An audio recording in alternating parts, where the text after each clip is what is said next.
Hello everyone. तो भाई कैसे हैं सभी लोग? आई होप आप बहुत ही अच्छे होंगे, स्वस्थ होंगे, सुरक्षित होंगे। तो भाई मेरा नाम है Amit Kumar and I welcome you again on MD physics. तो आज के इस लेक्चर में हम कुछ चर्चा करेंगे about the Nobel prize of 2023 in physics. तो जैसा कि आपने देख लिया होगा, आपने सुन लिया होगा कि भाई पहली बात तो हम लेट हो गए, ठीक है। वीडियोज हम काफ़ी समय से सोच रहे थे अपलोड करना, लेकिन ठीक है। तो भाई नोबेल प्राइज जो जिस क्षेत्र में मिला फिजिक्स में, ठीक है, वो बहुत ही शानदार काम किया है, ठीक है, अगोस्तिनी भाई साहब ने और उनकी टीम ने। और अच्छा है, बहुत बढ़िया है। तो भाई उस टेक्निक को हम समझेंगे कि क्या उन्होंने टेक्निक ईजाद कर दी जिसके लिए उन्होंने नोबेल प्राइज मिला 2023 में फिजिक्स में।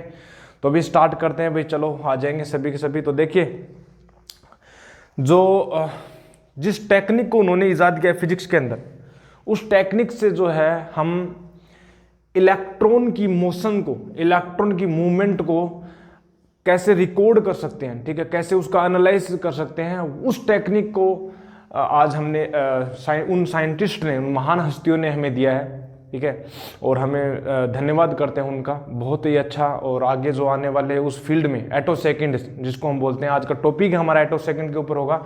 तो भाई होती क्या है, क्या चक्कर है ये, क्या चक्कर है ये, कहाँ से ईजाद हो गई?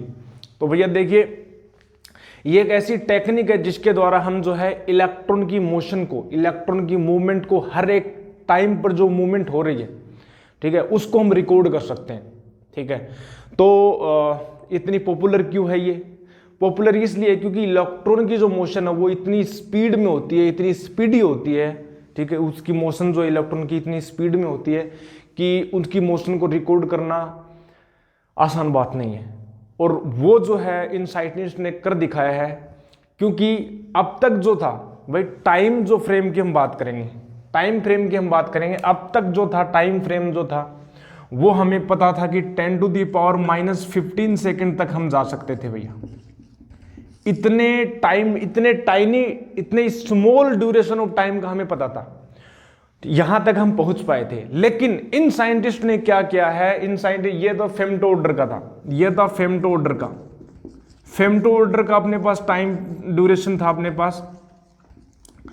और इन साइंटिस्टों ने, इनकी टीम ने वो कर दिखाया है जो फिजिक्स में बहुत ही इंपॉर्टेंट है और बहुत ही शानदार, जो आगे फ्यूचर में होने वाला है अभी इस ब्रांच में। वो पहुंच गए हैं 10⁻⁻18 सेकंड के टाइम पीरियड में, और इसको बोलते हैं अपने पास एटो सेकंड, एटो सेकंड्स टाइम ड्यूरेशन।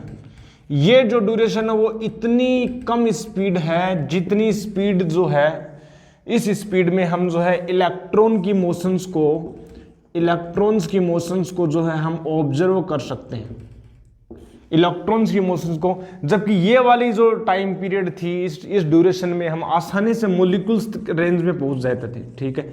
मोलिक्यूलर जो रेंज है, मोलिक्यूलर जो रेंज है, इस रेंज में हम आसानी से पहुंच गए थे। मोलिक्यूल्स और एटॉमिक रेंज है, उस एटॉमिक रेंज में हम आसानी से पहुंच गए थे। लेकिन कंफ्यूजन हमें इलेक्ट्रॉन की मोशन में थी कि भाई इलेक्ट्रॉन चल क्या रहा है, उसके अंदर इलेक्ट्रॉन आपस में क्या कर रहे हैं आपस में। जब एक इलेक्ट्रॉन जो है एक स्टेट से दूसरी स्टेट में जंप करता है, या एक एटम से दूसरी एटम में ट्रांसफर करता है, या जो भी मोशन होती है इलेक्ट्रॉन की, वो हो कैसे रही है, उसको रिकॉर्ड करना बहुत मुश्किल था। और वो अब पॉसिबल हो पाया है अगोस्तिनी भाई साहब से, क्रोज भाई साहब से एंड एल हुलर मैम से। तो इन तीनों की टीम ने बहुत ही अच्छा कर दिया है, और वो हम देखेंगे कि कैसे इनको ये टाइम फ्रेम है वो कैसे जनरेट की इन्होंने, ये वाली जो टाइम फ्रेम है इन्होंने कैसे जनरेट की, वो हम देखेंगे। ये वाली जो टाइम फ्रेम आराम से हमें लेजर की फ्रीक्वेंसी है वहां से हम पता कर सकते हैं इस रेंज को। तो भी चलिए बात करते हैं आगे। तो बात करें कि इलेक्ट्रॉन की मोशन को आसानी से जो कैप्चर कर सकते हैं वो एटो सेकंड ड्यूरेशन में है, ठीक है। तो स्टार्ट करते हैं एंड मेरे को चेक करने दीजिए। Okay, video is on going well. तो स्टार्ट करते हैं। चलो देखो, बात करें कि हो क्या रहा था अब तक जो था, हमें ये वाले टाइम पीरियड, अपने को इस टाइम रेंज को हमें पता था। देखो होता क्या, जब भी आप किसी भी मॉलिक्यूल्स को या किसी एटॉमिक स्पीड को जब आप कैप्चर करते हो, तो कैसे कैप्चर करोगे आप, ठीक है। जैसे अपन ये डे टू डे लाइफ में बोलें, आप जो है कोई भी एक मोमेंट को कैप्चर करना चाहिए, मान लीजिए कोई एक बर्ड है, ठीक है, एक बर्ड है और वो अपने पास उड़ रहा है, ठीक है।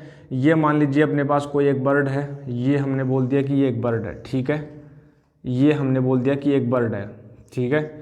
अब इसके जो पंख हैं और वो फड़फड़ा रहा है, ठीक है, ऐसे कर रहा है ये। अब बात ये करें कि भैया हम ये बात करें कि इसके मोशन को, इसके पंखों की मोशन को, इस पंखों की जो मोशन है यदि हम इसकी कैप्चर करना चाहें, इस मोशन को यदि हम कैप्चर करना चाहें तो कैसे करेंगे? तो बात करोगे सर इसकी मोशन को कैप्चर करना चाहोगे तो मेरे पास तो एंड्रॉयड फ़ोन है, या हम कैमरा की बात करते हैं तो कैमरा की बात करेंगे तो कैमरा से हम इसको रिकॉर्ड करेंगे, ठीक है, कैमरा से हम रिकॉर्ड करेंगे। लेकिन यदि आप सिंपल डे टू डे यदि जनरल कोई कैमरा लोगे, ठीक है, हाई शटर स्पीड का नहीं लेकिन नॉर्मल शटर स्पीड का जब आप कैमरा से रिकॉर्ड करोगे तो होगा क्या कि जो उसकी मोशन है पंखों की वो ब्लर आएगी, ठीक है। क्यों आएगी ब्लर? क्योंकि इसकी जो मोशन है वो इतनी रैपिड है, इतनी स्पीड में है कि ये वाली जो इस जो ड्यूरेशन है, जिस ड्यूरेशन में ये फड़फड़ा रहा है, और इस कैमरा की जो शटर स्पीड है, जो अपने पास शटर स्पीड होती है ना, मतलब कितना टाइम ड्यूरेशन वो कैच कर सकता है, ठीक है, कितने टाइम फ्रेम में वो जो मोशन को कैप्चर कर सकता है, वो उसकी रेट होती है, वो मिसमैच हो जाती है। यदि इसकी मोशन बहुत ज़्यादा है और इसकी शटर स्पीड बहुत कम है, कैमरे की शटर स्पीड बहुत कम है, तो होगा कि ये जो है इस मोशन को कैप्चर नहीं कर पाएगा। लेकिन यदि हम कैमरा की शटर स्पीड इतनी कर दें, इस पंखों की जो स्पीड है उसकी रेंज में यदि कर दें, तो जब भी अपन कैमरे की रिकॉर्ड करेंगे तो कैमरा का जो शटर स्पीड है वो इतनी स्पीड होगी कि वो पंखों की, बर्ड के जो पंखों की जो मोशन है उससे मैच कर जाए, और हम एक एक सेकंड का, एक एक पल का, एक एक टाइम का हम उसकी पंखों की जो मोशन है वो रिकॉर्ड कर सकेंगे, ठीक है। तो वो जो है हम बोलते हैं कि भाई कैमरा इसको रिकॉर्ड करता है। कुछ ब्लर आता है, लेकिन क्या आता है? ब्लरिंग आती है, बिल्कुल आती है, क्योंकि इसकी स्पीड बहुत ज़्यादा है। कुछ ऐसा ही इलेक्ट्रॉन्स के साथ भी हो रहा था अब तक। जब भी हम इलेक्ट्रॉन्स की मोशन को हम ऑब्जर्व करते हैं, जब भी हम इलेक्ट्रॉन्स की मोशन को, इलेक्ट्रॉन्स की जो मोशन है या उसकी मूवमेंट है, हम इलेक्ट्रॉन्स को जब हम आपस में जब भी हम इसकी मोशन को हम ऑब्जर्व करते तो होता ये है कि हमें ब्लरिंग काइंड ऑफ स्पेक्ट्रोस्कोपी में जो वो अपने को मिलता था। क्यों मिलता था? क्योंकि इसकी स्पीड जो है वो तभी मेजर कर पाओगे जब आपकी कैप्चरिंग जो शटर की जो स्पीड है वो 10⁻⁻18 सेकंड की रेंज में हो। गाइज ये बहुत ही छोटी अमाउंट है टाइम की, बहुत ही शॉर्ट ड्यूरेशन है। ये वाली ड्यूरेशन देख लीजिए 10⁻18। यदि मैं इस ड्यूरेशन की बात करूं, इतनी कम ड्यूरेशन है ये। यदि आप इस ड्यूरेशन में यदि आप शटर स्पीड पहुंचा दिया अपने कैमरा को, हालांकि कैमरा तो पॉसिबल हो ही नहीं सकता, क्योंकि कैमरा में शटर जो होता है वो मैकेनिकल होते हैं, फिजिकल होते हैं, तो वो तो हो ही नहीं सकता। हाँ, लेकिन आप यदि अपने पास इलेक्ट्रॉनिक्स में जाएं, या हम बोलें कि वेव थ्योरी में जाएं, तो वेव के अपने पास वेव मोशन में एक वेव की टाइम पीरियड जो है, एक वेव का टाइम पीरियड, उस टाइम पीरियड में हम जो है तो भी नहीं पहुंच सकते 10⁻⁻10, क्योंकि वो जो टाइम पीरियड है वो भी 10⁻15 सेकंड तक अपने को टाइम दे देता है। ठीक है, कैसे दे देता है ये टाइम 10⁻15 सेकंड? देखिए ये तो सुना होगा कि भाई F = क्या होता है, 1/T होता है। ठीक है, फ्रीक्वेंसी जो होती है वो 1/T होती है। तो हम बात करें कि भैया एक वेव है, चलो मान लीजिए एक वेव चल रही है अपने पास कुछ इस प्रकार से। ठीक है, तो हम बात करें कि ये जो टाइम पीरियड है, यहाँ से एक वेव का जो टाइम पीरियड है ये हम बोलते हैं T, और ये जो होता है, ये जो इतना जो टाइम पीरियड है वो F फ्रीक्वेंसी के इक्वल है। तो हम बात करें यदि 1 हर्ट्ज फ्रीक्वेंसी की बात करूं तो 1 हर्ट्ज फ्रीक्वेंसी 1 सेकंड के इक्वल है। सही है, क्योंकि 1 हर्ट्ज ये रखूंगा तो T की वैल्यू क्या आएगी, 1 सेकंड आएगी, तो 1 सेकंड के इक्वल है। ठीक है, लेकिन इस फ्रीक्वेंसी को मैंने बढ़ा दिया जाए, सपोज करो फ्रीक्वेंसी को मैंने बढ़ा दिया जाए, सपोज करो मैंने 1000 कर दिया, 1000 हर्ट्ज कर दिया, तो जो टाइम की जो अपने पास फ्रेम मिलेगी वो 10⁻³ सेकंड होगी। ठीक है, इसका मतलब ये हुआ कि 1000 फ्रीक्वेंसी मतलब 10⁻³ सेकंड में ये 1000 साइकिल चल गया, ये जो साइकिल है वो 1000 चल गया। तो इस प्रकार से हम फ्रीक्वेंसी या बोल दो एनर्जी बोल दो या फ्रीक्वेंसी बोल दो, उसको हम पता कर लें तो अपने को टाइम जो फ्रेम है वो 10⁻³ सेकंड मिलती है। लेकिन यदि समहाउ कुछ ऐसी टेक्निक इजाद कर दें जिससे हम इस वेव की जो है फ्रीक्वेंसी को बढ़ा दें या एनर्जी को बढ़ा दें, तो होगा ये, अब तक जो है, अब तक हमें 10 इस अप्रोच से अब तक हमें जो 10⁻15 सेकंड मतलब फेम्टोसेकंड का जो टाइम पीरियड हमें पता था, और वो हमें मिलता है लेजर की वेव में। जब लेजर अपन डालते हैं तो लेजर की जो वेव्स होती हैं, लेजर की वेव्स होती हैं, उनमें हमें 10⁻15 सेकंड तक टाइम पीरियड हमें पता था।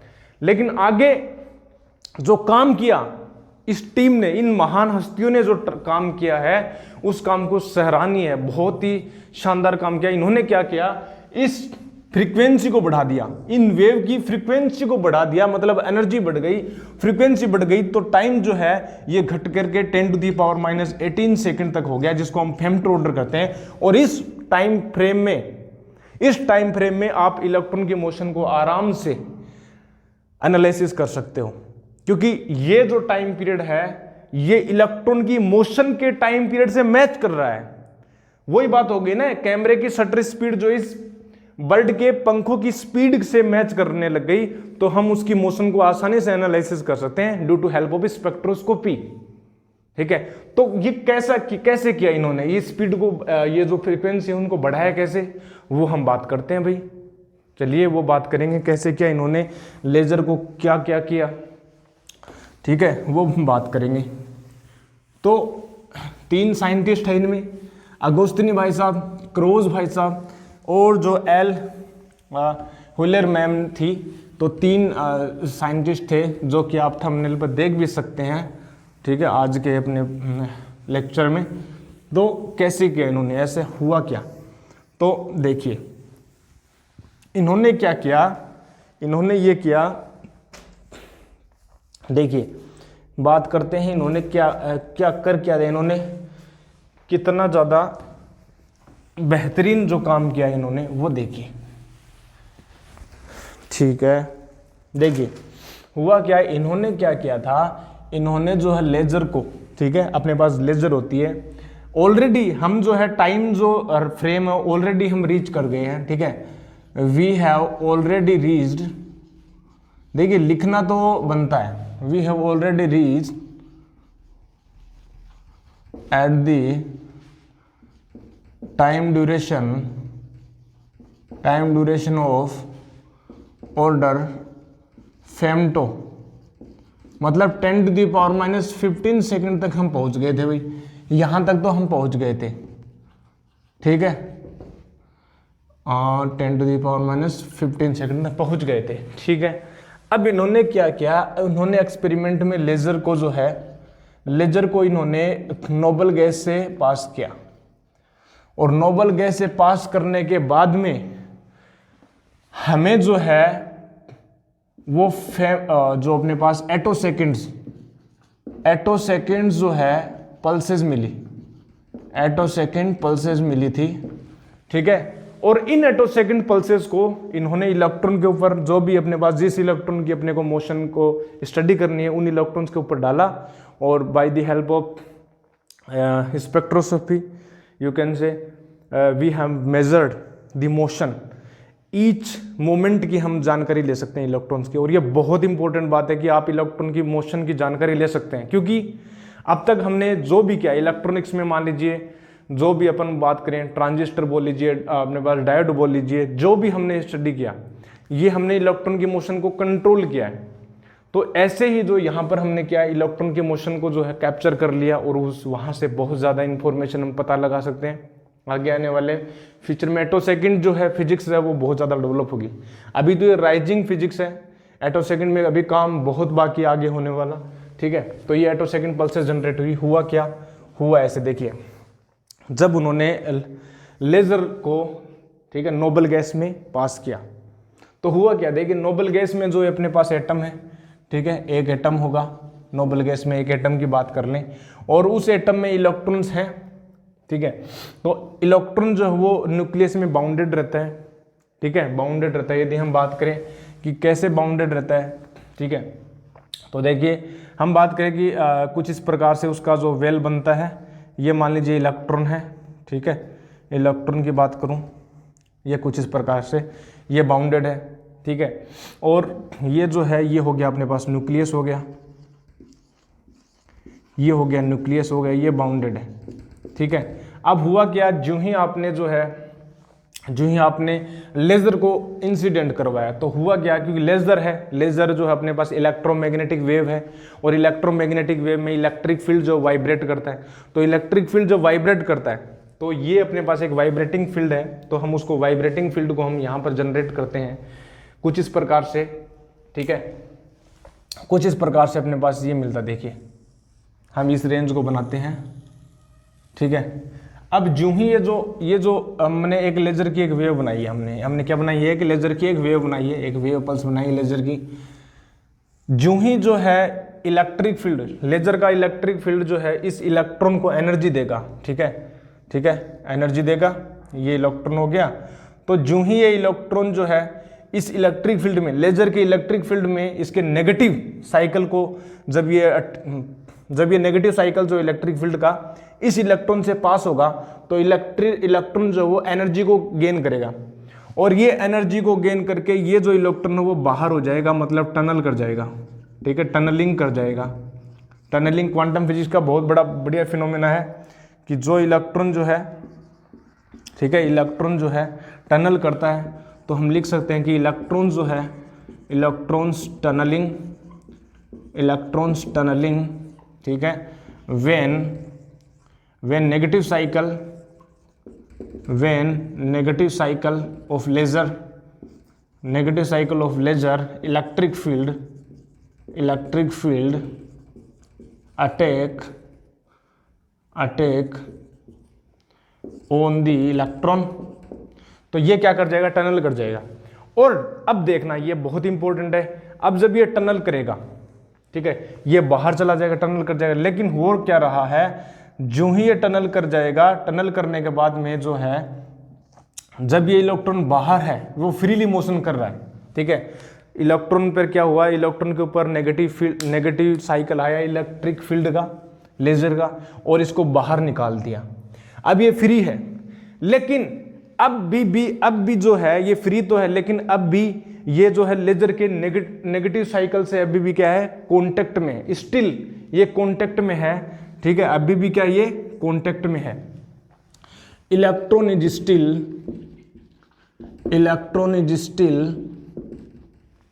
इन कांटेक्ट टू लेजर इलेक्ट्रिक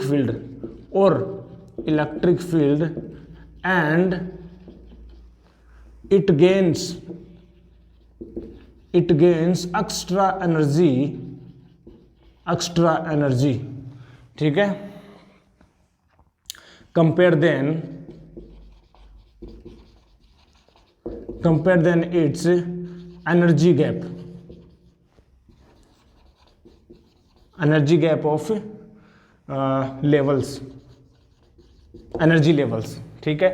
हो क्या रहा, देखिए ये यहां पर बहुत इंपॉर्टेंट बात है, जब ये इलेक्ट्रॉन जो है इसके नेगेटिव साइकिल से क्या हुआ, स्ट्राइक हुआ, तो इलेक्ट्रॉन ने क्या ये एनर्जी अब्जॉर्ब की, एनर्जी अब्जॉर्ब करके टनल हो गया, बाहर चला गया, फ्री हो गया। लेकिन अब भी जो है लेजर के इलेक्ट्रिक फील्ड से ये बाहर नहीं जा सकता, क्योंकि ये अभी भी जो है लेजर के कॉन्टेक्ट में। अब लेजर के कॉन्टेक्ट में है तो क्या होगा, ये जो है ये एक्स्ट्रा एनर्जी गेन कर लेगा, ठीक है, इलेक्ट्रॉन गेन एक्स्ट्रा एनर्जी, ठीक है, ये देखना, इलेक्ट्रॉन गेन एक्स्ट्रा एनर्जी, ठीक है। अब देखिए, ठीक है, इसको साइकिल को जो है थोड़ा सा आगे बना देना मेरे को।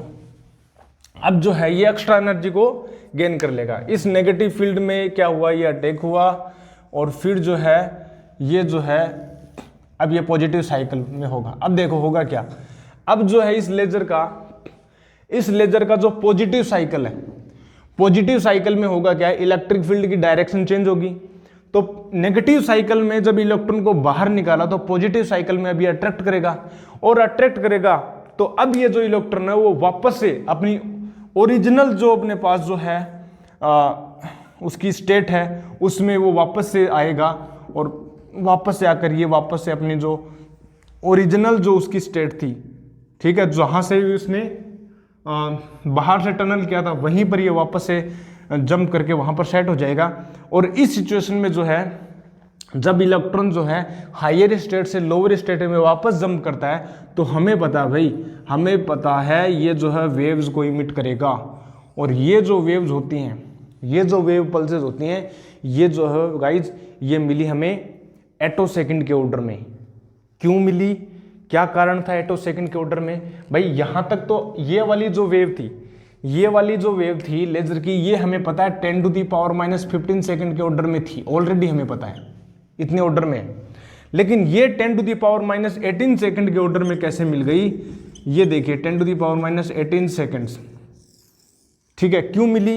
क्योंकि ये जो वेव्स हैं ये वो वेव्स हैं जिनके पास इस वेव से एक्स्ट्रा एनर्जी है। क्यों? क्योंकि इलेक्ट्रॉन ने जो है टनल करके, इलेक्ट्रॉन जब यहाँ से जब बाहर टनल किया तो इतनी एनर्जी तो इसने अब्जॉर्ब की जितनी इसके पास लेवल थे, जो बैंड गैप था लेवल का, जो लेवल का जो बैंड गैप था उतनी तो एनर्जी कैप्चर कर ही ली, ये तो सही बात है। लेकिन जब ये इलेक्ट्रॉन जो लेजर के साथ कांटेक्ट में रहा थोड़े टाइम के लिए तो एक्स्ट्रा एनर्जी और अब्जॉर्ब कर लेता है ये इलेक्ट्रॉन, ये एक्स्ट्रा एनर्जी और अब्जॉर्ब कर लेता है। तो ये इंपॉर्टेंट फिनोमेना था इसमें, ये तो अब्जॉर्ब कर ही ली इसने, ये तो लेवल के करीबन ये तो अब्जॉर्ब कर लेता है, उतनी अब्जॉर्ब तो कर ही ली इसने लेजर से। लेकिन जब ये फ्री है तब इसने लेजर के कांटेक्ट में रहते हुए एक्स्ट्रा एनर्जी और कैप्चर कर ली। अब ये इलेक्ट्रॉन जो है यहां से जब जंप करेगा तो अब जो है उसके पास जो वेव्स निकलेंगी वो जो नॉर्मल जो एनर्जी गैप था, जो 10⁻⁻15 सेकंड की एनर्जी थी, इस वेव की एनर्जी थी, इससे ज़्यादा एनर्जी वाली वेव निकलेंगी। और ये जो वेव है 10⁻18 सेकंड की टाइम फ्रेम में निकलेंगी, मतलब इनकी फ्रीक्वेंसी बढ़ गई, इनकी एनर्जी क्या हो गई, बढ़ गई। तो एनर्जी बढ़ गई, हम बात करें फ्रीक्वेंसी बढ़ गई, भाई पहले ये फ्रीक्वेंसी थी, ठीक है, ये फ्रीक्वेंसी थी, अब जो है इसकी फ्रीक्वेंसी बढ़ गई, ठीक है, अब इसकी फ्रीक्वेंसी बढ़ गई तो इसका जो टाइम पीरियड है वो जो अपने पास हम बोल रहे हैं कि कम हो गया, 10⁻18 सेकंड तक रीच हो गया, ठीक है। और ये जो वेव मिली ये पल्सेस मिली, ठीक है। और हालांकि यदि हम इन पल्सेस की बात करें तो इनमें भी एक बेहतरीन फिनोमेना होता है जिसको हम बोलते हैं इंटरफेरेंस। जब ये वेव जो है आपस में ये जब इमिट होंगी तो एक वेव जो है दूसरी वेव के ऊपर ओवरलैप होकर के, ठीक है, एटो सेकंड पल्सेस का निर्माण करते हैं, एटो सेकंड पल्सेस को जनरेट करते हैं। कैसे, वो देखेंगे अभी। देखिए जल्दी से इसको कर लेंगे, ठीक है, लिख लेंगे, राइट कर लेंगे जल्दी से, और फिर हम देखेंगे कि कैसे इन एटो सेकंड पल्सेस का फॉर्मेशन होता है, तो वो भी हम देखेंगे। देखिए जब ये जो वेव जो है इस नोबल गैस के जो एटम हैं उन एटम से जब ये निकलती हैं वेव्स तो होगा क्या, देखिए होगा ये कि एक वेव जो है जैसे कुछ इस प्रकार से है, ये वेव हम मान लीजिए एक वेव है, ठीक है, ये कुछ है इस प्रकार से, और एक वेव हम ये बोलें, ठीक है, ये वेव इस प्रकार से चल रही है। लेकिन बहुत सारी इस प्रकार से ये जो फिनोमेना है एक इलेक्ट्रॉन के साथ तो हो नहीं रहा, बहुत सारे इलेक्ट्रॉन के साथ हो रहा है। तो एक टाइम ऐसा आएगा कि ये जो है वेव जो आपस में ओवरलैप होंगी, ये जो वेव आपस में क्या होंगी, ओवरलैप होंगी, ये जो वेव आपस में क्या होंगी, ओवरलैप होंगी इस प्रकार से। और एक टाइम ऐसा आएगा कि इसका जो क्रिस्ट है आपस में, क्रिस्ट और ट्रफ आपस में क्या करेंगे, जब हम बोलते हैं कि जो फेज डिफरेंस है वो n लेमडा हो, हम ये बोलते हैं जब फेज डिफरेंस n लेमडा हो तो उसको बोलते हैं हम कंस्ट्रक्टिव इंटरफेरेंस, एम्पलीट्यूड ज़्यादा मिलेगा। और जब अपने पास ये होता है 2n-1 λ/2 होता है तो हम ये बोलते हैं डिस्ट्रक्टिव इंटरफेरेंस होगा और हमें ट्रफ मिलता है, क्रिस्ट एंड ट्रफ मिलता है। तो कुछ इस प्रकार से हमें ये मिलेगी, ठीक है। जब हमने क्रिस्ट मिलेगा तो अपने पास ये होगी कि ये जो अपने पास कुछ इस प्रकार से मिलेगी, ठीक है, ये कुछ इस प्रकार से पल्सेस का निर्माण होगा अपने पास, जिनको हम बोलते हैं एटोसेकेंड पल्सेस। ये कुछ इस प्रकार से, तो ये जो है, ठीक है, ये जो अपने पास जो मिलती है, ये जो मिलती है अपने पास, ये एटोसेकेंड पल्सेस मिलते हैं। और इन एटोसेकेंड जो है, ये एटोसेकेंड पल्सेस हैं, एटोसेकेंड पल्सेस, एटोसेकेंड पल्सेस। और ये इस फ्रीक्वेंसी रेंज में है कि 10⁻⁻18 सेकेंड टाइम इंटरवल को इन्होंने जनरेट कर दिया। और इस देखिए बहुत ही छोटा अमाउंट है गाइस, ये तो बहुत ही मतलब ऐसा है कि अपने यूनिवर्स होती है, जैसे हम बात करें अपने यूनिवर्स की टाइम रेट देखें तो देखो यूनिवर्स जो होता है, यूनिवर्स का जो टाइम पीरियड है हम वो बोलते हैं 10⁻+18 होता है सेकंड। और हम बात करते हैं सेकंडों में, ठीक है, हम बात करें 1 सेकंड की बात करते हैं, 2 सेकंड की बात करते हैं, भाई हमारी जो घड़ी है वो सेकंडों में चल रही है तो हम सेकंड में जी रहे हैं। और यूनिवर्स की जो एज है देखो 10⁻18 सेकंड है। और एटो सेकंड क्या है, एटो सेकंड 10⁻−18 सेकंड है। मतलब यहां पर जो है वो इलेक्ट्रॉन है भाई साहब, ये इलेक्ट्रॉन है, ये इलेक्ट्रॉन जी रहे हैं, हम जीते हैं सेकंडों में। देखो कितना इंपॉर्टेंट, बहुत ही बढ़िया रिदम बन गई। हम जीते हैं सेकंडों में, यूनिवर्स जीता है +10⁻+18 सेकंड में, ठीक है, बिलियन ऑफ सेकंड है। और अपना इलेक्ट्रॉन भाई साहब उसकी तो दुनिया अलग ही है, वो तो एटो सेकंड्स में जी रहा है, ठीक है। ये कौन सी सेकंड है, ये एटो सेकंड्स हैं, ये सेकंड हो गए, ये एटो सेकंड हो गई, और ये तो बिलियन ऑफ सेकंड हो गई, ठीक है। तो इतना टाइनी, इतना मतलब शॉर्ट अमाउंट है, देख सकते हैं कि हमारा यूनिवर्स जब खत्म होगा तो, और उसका 1/18 कर लो आप यहां से, तो इतना टाइनी अमाउंट है। और जब इन पल्सेस को जो है, इन पल्सेस को जब आप इलेक्ट्रॉन से जब इंटरेक्ट कराओगे, जब आप इन पल्सेस को जो है इलेक्ट्रॉन से इंटरेक्ट कराओगे तो इलेक्ट्रॉन बोलेगा कि भाई आज पहली बार कोई आया है मुझसे बात करने के लिए। ये जो पल्सेस हैं वो इलेक्ट्रॉन से बात करेंगी, इलेक्ट्रॉन से इंटरेक्ट करेंगी। और स्पेक्ट्रोस्कोपी में क्या होता है, यही तो होता है, हम किसी वेव को डालते हैं मॉलिक्यूल्स के ऊपर और वो मॉलिक्यूल से इंटरेक्ट करती है और वो रेडिएशन को इमिट करती है और हमें उसका पैटर्न पता चल जाता है। तो यही ये करेगी, ये एटोसेकेंड जो पल्सेस है वो इलेक्ट्रॉन से बातें करेगी। इलेक्ट्रॉन आपस में क्या बातें कर रहे हैं भाई, चल क्या रहा उनके लाइफ में, ठीक है। आपकी लाइफ में तो फिजिक्स चल रही, वो कैसे बिहेव करते हैं आपस में, एक इलेक्ट्रॉन दूसरे इलेक्ट्रॉन से कैसे बात करता है, तो वो बहुत इंपॉर्टेंट होगा। और ये जो फिजिक्स है वो आगे बहुत ज़्यादा राइज होगी, ठीक है। और धन्यवाद, वापस से हम धन्यवाद करना चाहेंगे उस टीम का जिन्होंने इस महान आविष्कार को इन्वेंट किया, बहुत बढ़िया है और अच्छा है, ऐसा ही होता रहे आगे भी। और तो बस इतना ही है, इतना ही रखते हैं। और यही था एटोसेकेंड के बारे में, ठीक है। और बाकी आप बताइए, आप आगे कितना टाइम को, भाई ये मिनिमम टाइम है अब तक की फिजिक्स की यूनिवर्स में, अब तक जो है सबसे कम टाइम इन्होंने किया है 10⁻−18 सेकेंड को, तो बहुत ही शानदार है, अप्रिशिएट करना चाहिए। तो भाई इतना ही कर रखे हैं, इतना ही रखते हैं। तो मैं मिलता हूँ आपको नेक्स्ट लेक्चर में, तब तक के लिए क्या करना है, stay healthy, stay happy and keep taking liquid diet, ठीक है। Thank you very much.